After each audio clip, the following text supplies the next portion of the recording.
ನಮಸ್ಕಾರ. ಜೀವನ ಅಂತಕ್ಕಂಥದ್ದು ಒಂದು ಅದ್ಭುತವಾದ ವಸ್ತು. ಇದಕ್ಕೆ ಆದಿ ಅಂತ್ಯ ಇಲ್ಲದ್ದು. ಇದನ್ನು ಬಾಳಬೇಕು, ಚೆನ್ನಾಗಿ ಬಾಳಬೇಕು, ಚೆನ್ನಾಗಿ ಬಾಳನ್ನು ಅನುಭವಿಸಬೇಕು. ಆದರೆ ಇಂಥ ಒಂದು ಬಾಳಿನ ಲೋಕದಲ್ಲಿ ಈ ಜೀವನ ಅನ್ನುವುದಕ್ಕೆ ನೂರಾರು ಕೀಟಲೆಗಳು, ನೂರಾರು ಕೀಟಗಳು, ನೂರಾರು ಅಡ್ಡಿ ಆತಂಕಗಳು ಇವೆಲ್ಲವೂ ಇದ್ದದ್ದೇ. ಜನ್ಮತಃ ಜೀವನಕ್ಕೆ ಇದು ಅಂಟಿಕೊಂಡು ಬಂದದ್ದೇ. ಆದರೆ ಇವೆಲ್ಲವನ್ನು ಎದುರಿಸಬೇಕು, ಇವೆಲ್ಲವನ್ನು ಮೀರಬೇಕು. ತದನಂತರದಲ್ಲಿ ಇವೆಲ್ಲವನ್ನು ಗೆದ್ದು ಜೀವನವನ್ನು ಅನುಭವಿಸಬೇಕು. ಆ ಅನುಭವಿಸುವುದಕ್ಕೆ ಹಾಸ್ಯ ಮನೋಭೂಮಿಕೆಯ ಮೂಲಕ ಜೀವನದಲ್ಲಿ ಮನಸ್ಸನ್ನು ಭಾರ ಮಾಡಿಸಿಕೊಳ್ಳದಲೇ ಹೃದಯವನ್ನು ಹಗುರ ಮಾಡಿಸಿಕೊಳ್ಳುವುದೇ ಹಾಸ್ಯದ ಮೂಲಕ ಮೃದುಚಾಲಕನಾಗಿ ನಮಗೆ ಮಾರ್ಗದರ್ಶಿಯಾಗತಕ್ಕಂತಹ ಆ ಒಂದು ಹೃದಯದ ಅದರೊಳಗಿನ ಆ ಬೆಳಕು, ಅವನೇ ನಮ್ಮ ಮಾನಿಟರ್. ಅಂಥ ಬೆಳಕಿನ ಮಾನಿಟರನ್ನು ನಾವು ನೀಟಾಗಿ ಅವನ ಮಾರ್ಗದರ್ಶನದ ಮೂಲಕ ಹೆಜ್ಜೆ ಇರಿಸಿದ್ದೇ ಆದರೆ ಖಂಡಿತ ನಮ್ಮ ಜೀವನದಲ್ಲಿ ಸುಖತೆ ಅನ್ನತಕ್ಕಂಥದ್ದು ಲಭ್ಯವಾಗಿಯೇ ಆಗುತ್ತೆ. ಸಮಾಧಾನ ಅಂತಕ್ಕಂಥದ್ದು ಸಿಕ್ಕಿಯೇ ಸಿಗುತ್ತೆ. ಸಂತೋಷ ಅಂತಕ್ಕಂಥದ್ದು ಪಡೆದೇ ಪಡೆಯುತ್ತೇವೆ. ಸಂತೃಪ್ತಿ ಅನ್ನತಕ್ಕಂಥದ್ದು ಅನುಭವಿಸುತ್ತೇವೆ ಅನ್ನುವ ಮಾತು ಸತ್ಯ ಎನ್ನುವುದಕ್ಕೆ ಕ್ಲಾರಿಯನೇಟ್ ವಿದ್ವಾಂಸರಾದಂತಹ ರಾಯಚೂರಿನ ಸಮೀಪದ ಕರ್ನಾಟಕದ ಭಾರತದ ಅಂತಾರಾಷ್ಟ್ರೀಯ ಪ್ರತಿಭೆಯಾದಂತಹ ವಡವಾಟಿ ಶ್ರೀ ನರಸಿಂಹಲೋಮರು ಅವರ ಜೀವನದ ಆ ಒಂದು ಯಶೋಗಾತಿಯ ಮಜಲಗಳನ್ನು ನಾವು ಕೇಳಿಕೊಂಡು ಬಂದಿದ್ದೇವೆ. ಅವರು ಹೇಳುತ್ತಾರೆ, ಜೀವನದಲ್ಲಿ ಯಾವತ್ತೂ ಯಶಸ್ಸು ಸಾಧಿಸಬೇಕಾದರೆ ಅನೇಕ ಕಷ್ಟ ನಷ್ಟಗಳನ್ನು ನಾವು ಅನುಭವಿಸಲೇಬೇಕು. ಅದೆಲ್ಲವನ್ನು ಮೀರಿ ಹೆಜ್ಜೆ ಇಡುವುದಕ್ಕೆ ಪ್ರಯತ್ನಿಸಿದರೆ ಖಂಡಿತ ಯಶಸ್ಸು ಸಾಧ್ಯ ಅನ್ನುವುದಕ್ಕೆ ನನ್ನ ಬದುಕೆ ನನಗೆ ಉದಾಹರಣೆ ಎನ್ನುತ್ತಾರೆ. ವಿನಮ್ರ ಮನೋಭೂಮಿಕೆಯ ಈ ಮಹಾನುಭಾವ ನಿಗರ್ವಿ, ಈ ಮಹಾನ್ ಕಲಾವಿದ ಹೇಳುತ್ತಾರೆ, ಸಂಗೀತದಲ್ಲಿ ನಿಮ್ಮ ಆ ಸಂಗೀತ ಜೀವನದಲ್ಲಿ ಮರೆಯಲಾಗದ ಕ್ಷಣಗಳು ಯಾವುದು ಅಂತ ಹೇಳಿದಾಗ ಅವರು ಹೇಳುತ್ತಾರೆ, ತಾವು ಪ್ರೀತಿಯಿಂದ ನುಡಿಸ್ತಾ ಇದ್ದಂತಹ 30 ವರ್ಷಗಳಿಂದ ತನ್ನ ತುಟಿಯಲ್ಲಿಟ್ಟುಕೊಂಡು ಲಾಸ್ಯ ಮಾಡಿಸುತ್ತಿದ್ದಂತಹ ಕ್ಲಾರಿಯೋನೆಟ್ ವಾದನ ಕಳೆದು ಹೋದದ್ದು. ಅದು ಒಂದು ಕಡೆ ಕಳೆದು ಹೋಯಿತು. ಎಲ್ಲಿ? ಕೊಟ್ಟೂರಿನ ಒಂದು ಕಾರ್ಯಕ್ರಮದಲ್ಲಿ ಅಲ್ಲಿ ಹೋದಾಗ ಕೊಟ್ಟೂರಿನಲ್ಲಿ ಕಾರ್ಯಕ್ರಮ ನಡೆಸಿ ಇಟ್ಟು ಯಾರೋ ಬಳಿಯೋ ಮಾತಾಡಿ ಎದ್ದು ಬರುವಾಗ ಹೇಗೆಯೋ ಕಣ್ತಪ್ಪಿ ಹೋಯಿತು. ಅದು ದೊರಕಲೇ ಇಲ್ಲ. ಅವತ್ತಿಂದ ನಾನು ಖಿನ್ನನಾಗಿದ್ದೆ. ತದನಂತರಕ್ಕೆ ಅದು ಇಂಥವರ ಬಳಿ ಇದೆ ಅನ್ನತಕ್ಕಂತಹ ಒಂದು ಅಂಶ ಕಿವಿಗೆ ಬಿತ್ತು. ಅದರ ಜಾಡ್ ಹಿಡಿದು ಹೋದಾಗ ಆ ವ್ಯಕ್ತಿ ಬೇರೆ ಯಾರೂ ಅಲ್ಲ, ಬ್ಯಾಂಡ್ ಸೆಟ್ ವಾದಕ. ಅವನದನ್ನು ಪಡೆದುಕೊಂಡಿದ್ದ. ಇವನು ಪಡೆದುಕೊಂಡದ್ದು ಕೂಡ ಬೇರೊಬ್ಬರಿಂದ. ಆ ಬೇರೊಬ್ಬರಿಂದ ಪಡೆದುಕೊಳ್ಳುವುದಕ್ಕೆ ಇವನು ತೆತ್ತ ಹಣ ಇವನ ಹೆಂಡತಿಗೆ ತಾನು ಪ್ರೀತಿಯಿಂದ ಮಾಡಿಸಿಕೊಟ್ಟಿದ್ದಂತಹ ಮೆಚ್ಚಿನ ಓಲೆ. ಆ ಓಲೆಯನ್ನು ಹಿಂತಿರುಗಿ ಪಡೆದು ಒತ್ತೆಗಿಟ್ಟು ಈತ 1000 ರೂಪಾಯಿಯನ್ನು ಕೊಟ್ಟು ವಾದ್ಯವನ್ನು ಪಡೆದಿದ್ದ. ಆತನಿಗೆ ಹೋಗಿ ನಾನು ನನ್ನ ಕ್ಲಾರಿನೆಟ್ ವಾದನದ ಮೇಲೆ ಇರತಕ್ಕಂತಹ ಪ್ರೀತಿ, ಪ್ರೇಮ, ಅದರ ಮೇಲೆ ಇಸ್ಕೊಂಡಿರ್ತಕ್ಕಂಥ ಭಕ್ತಿ, ಶ್ರದ್ಧೆ, ಅದರ ಮೇಲಿರತಕ್ಕಂತಹ ಒಡನಾಟವನ್ನು ಆತನಿಗೆ ತಿಳಿಸಿದೆ. ಆ ವ್ಯಕ್ತಿಗೆ ಇದು ಇಷ್ಟೇ ಅಲ್ಲಪ್ಪ, ಇದು ನನ್ನ ಜೀವ, ಇದು ನನ್ನ ಜೀವ ಅಂತ ಹೇಳಿದೆ. ಇದಿಲ್ಲ ನಾನು ಶವ, ಇದಿದ್ದರೆ ನಾನು ಶಿವ. ಇದು ನನ್ನ ಜೀವ, ಈ ಕ್ಲಾರಿನೆಟ್ ವಾದನ ಇದು ನನ್ನ ಜೀವ.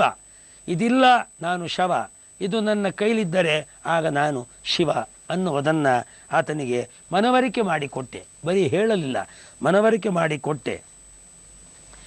ನಾನು ಮನವರಿಕೆ ಮಾಡಿಕೊಟ್ಟು ತದನಂತರದಲ್ಲಿ ಆತನಿಗೆ 2000 ರೂಪಾಯಿ ಸಂಭಾವನೆಯನ್ನು ಅವನಿಗಿರಿಸಿದೆ.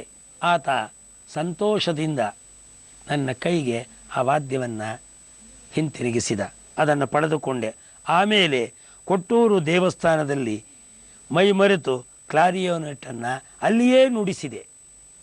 ಎಲ್ಲಿ ಕಳೆದುಕೊಂಡಿದ್ದೆನೋ ಅದೇ ಊರಿನಲ್ಲಿ ಆನಂತರಕ್ಕೆ ದೇವಸ್ಥಾನದಲ್ಲಿ ಕುಳಿತು ಕೊಟ್ಟೂರೇಶ್ವರನ ಮುಂದೆ ನುಡಿಸಿದೆ. ಆ ಕ್ಷಣವನ್ನು ಯಾವತ್ತೂ ಮರೆಯಲಾರೆ. ಎಲ್ಲಿ ನನ್ನ ಜೀವ ಕಳೆದು ಹೋಗಿತ್ತೋ, ಆ ಕಳೆದು ಹೋದ ಜೀವ ಎಲ್ಲಿ ಸಿಕ್ಕಿತೋ, ಸಿಕ್ಕಿದಂಥ ಜಾಗದಲ್ಲಿಯೇ ತನ್ನ ಜೀವ ಅಂತ ಹೇಳಿದರೆ ಇದೆ, ಇದಿಲ್ಲ ನಾನು ಇದಿದೆ, ಈಗ ಇದೆ ನನ್ನ ಜೀವನ ಅಂತ ಹೇಳಿ ಆ ದೇವಾಲಯದಲ್ಲಿ ನುಡಿಸಿದೆ.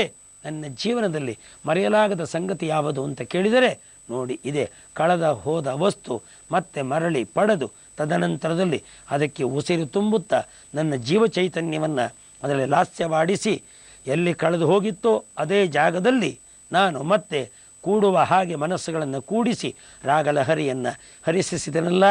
ಕೇಳಿದ ಕಿವಿಗಳು ಸಂತಸಪಟ್ಟವಲ್ಲ, ಶಹಬ್ಬಾಷ್ ಎಂದರಲ್ಲ, ಬೆನ್ನು ತಟ್ಟಿದರಲ್ಲ, ಹೃದಯಕ್ಕಿದ್ದ ವೇದನೆ ಕಳೆಯಿತು, ಹೃದಯ ಸಮಾಧಾನಗೊಂಡಿತು.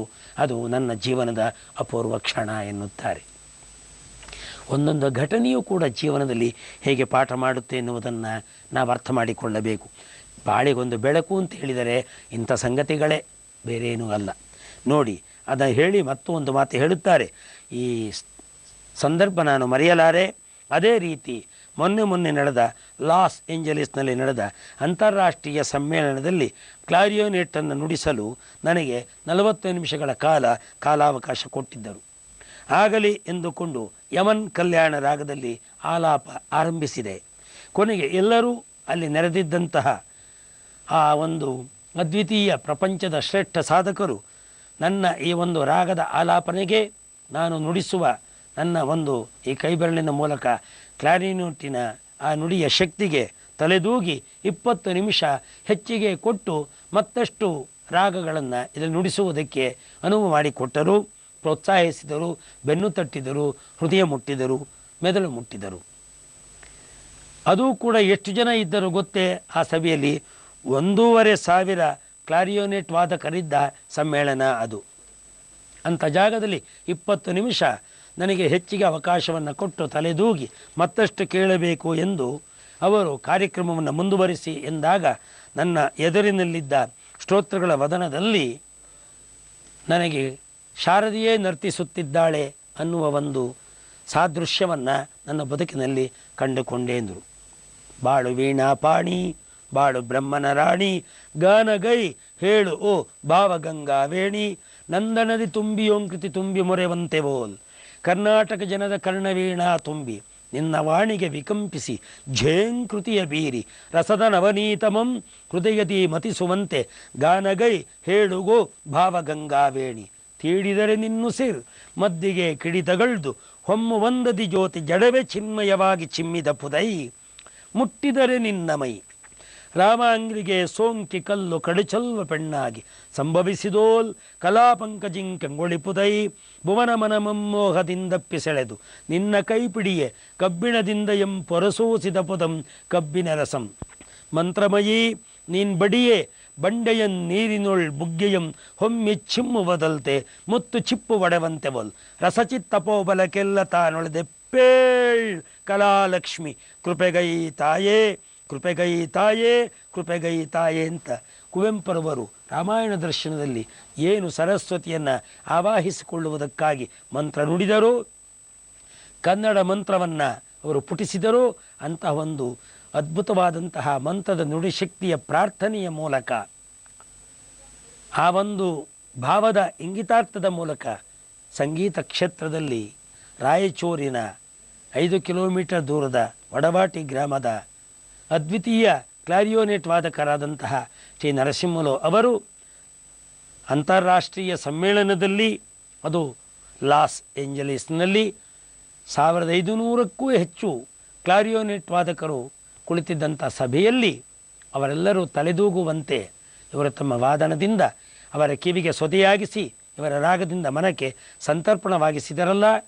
ಆಗ ಇವರು ಕಂಡುಕೊಂಡ ಅನುಭವ ಏನಪ್ಪ ಅಂತ ಹೇಳಿದರೆ, ತಲೆದೂಗುವವರ ಮುಂದೆ ಅಲ್ಲಿ ಶಾರದೆಯೇ ತಲೆದೂಗುತ್ತಾ ನನ್ನ ಕೈಲಿ ನುಡಿಸುವ ಈ ಶಕ್ತಿಗೆ ಅವಳೇ ನರ್ತಿಸುತ್ತಿದ್ದಾಳೋ ಅನ್ನುವ ಒಂದು ಭಾವ ನನಗೆ ಸ್ಫುರಿಸಿತು.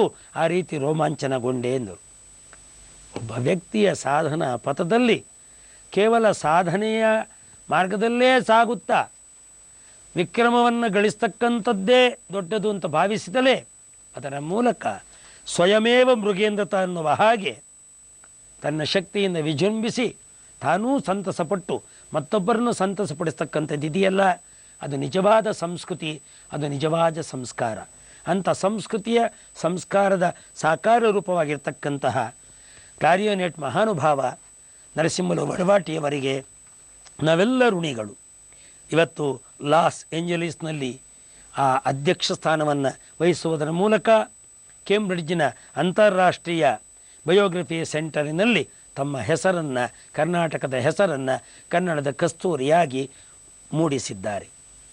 ಇಂಥವರ ಒಂದು ಸಾಧನಾ ಪಥದ ಈ ಎಲ್ಲ ಮಜಲುಗಳ ಆ ಒಂದು ಘಟನೆಗಳು, ಸಾಮಾನ್ಯ ಸಂಗತಿಗಳು ಅಸಾಮಾನ್ಯತ್ವಕ್ಕೆ ಅವರನ್ನು ಹೇಗೆ ಕೊಂಡೊಯ್ತು ಅನ್ನುವುದಕ್ಕೆ, ಹೇಗೆ ಅವರಿಗೆ ಪ್ರೇರಣೆಯಾಯಿತೋ, ಬಾಳಿಗೊಂದು ಬೆಳಕಾಯಿತೋ, ಹಾಗೆ ನಮ್ಮ ಬದುಕಿನಲ್ಲಿ ನಾವು ಕೂಡ ಒಂದು ಸಂಗತಿಗಳ ಕಡೆಗೆ ನಿರ್ಲಕ್ಷ್ಯ ವಹಿಸಿದರೆ, ಲಕ್ಷ್ಯ ವಹಿಸಿದರೆ ನಮ್ಮ ಬದುಕಿಗೂ ನಮ್ಮ ಬಾಳಿಗೊಂದು ಬೆಳಕು ಕಾಣದಲೇ ಇರುತ್ತದೆಯೇ? ಕಂಡೇ ಕಾಣುತ್ತದೆ. ಬಾಳಿಗೊಂದು ಬೆಳಕನ್ನು ಇಂಥವರ ಬದುಕಿನ ಒಂದು ಬೆಳಕಿನಿಂದ ಕಂಡುಕೊಳ್ಳೋಣ ಅನ್ನತಕ್ಕಂಥದ್ದೇ ನನ್ನ ನಿಮ್ಮ ನಡುವಿನ ಪೂಜಾರಪ್ಪನ ಮಾತಿನ ಅಂತರಂಗದ ಒಂದು ಕಳಕಳಿ. ಏನಂತೀರಿ? ನಾಳೆ ಭೇಟಿಯಾಗೋಣ.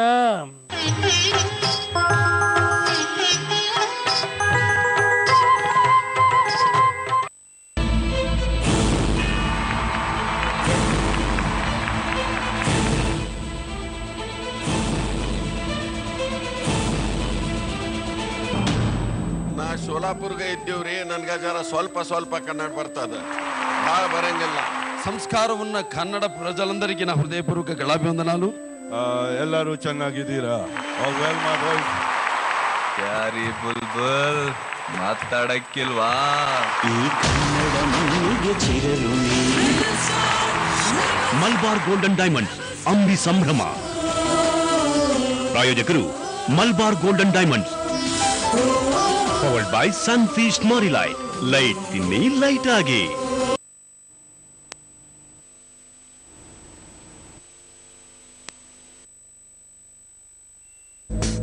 ಉದಯ ವಾರ್ತೆಗಳು ಪ್ರಾಯೋಜಕರು ಟಾಟಾ ಡೊಕೊಮೊ.